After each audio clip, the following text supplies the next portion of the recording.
West African Common Currency ECO is an initiative that has been around for a very long time, and this is something that I think is really in a serious danger. And I say this because there has been a lot of coup d'etat in Africa, well, West Africa, because ECO is the common currency for the West African region. When you look at around West Africa now, a lot of things has changed, compared to when, the idea first came into being in terms of having the common currency for West Africa, so which is for the economic community of West African states, so which all the 15 countries that are member of ecowas. And all this coup d'etat, it just makes it now very difficult, because you have a situation whereby ecowas is threatening military action in some of the one of the countries where coup d'etat has happened.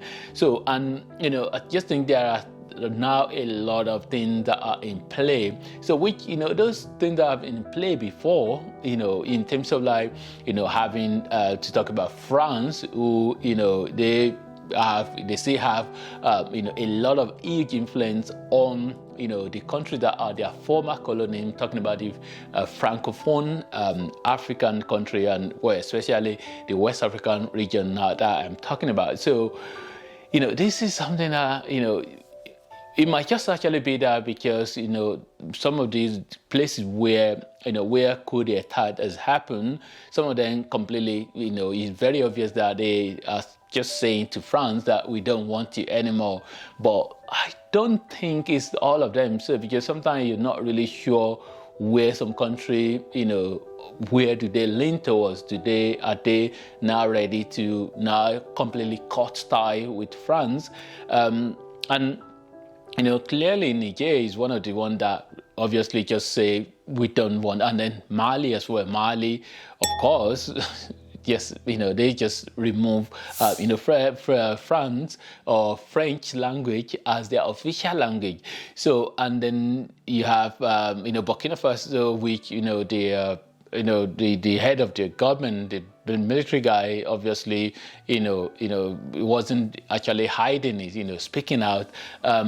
So maybe that actually might be a positive that, for these countries, they are saying that they don't want anything to do with France again. So because from the background, it's been one of the obstacles for the common currency in West Africa has been like the French influence in terms of like, as you will know, West African francophone country, they all use the same currency, and they do also have one central bank that look after all of them, unlike the other countries where they just each country have their own central bank. So and a lot of things that are just in play in terms of like linking with France. So it seems that there are rumors that France possibly doesn't really want that ECO to happen, or even if it's going to happen, like the other countries that are English speaking or Portuguese speaking, like Nigeria or Ghana, Gambia, and all of those, they possibly might be thinking, no, we don't really want to get into this bondage of having France to still be pulling the string underground, when we have the currency. So, and there are just a lot of things that are just happening, and I think this specific, period of, the coup d'etat and all of that is just really mean that the 2027 that have been put, that means the date that has been set that is going to happen. I am not really sure whether 2027, whether it's still going to happen, but let's just see what happen and how things develop over time, and see whether it's the. But definitely something that I think they really need to do. I think it's really a good initiative to have, common currency for the whole of West African region, or maybe common currency for the whole of Africa. Who knows? And anyway, thanks for watching, and God bless.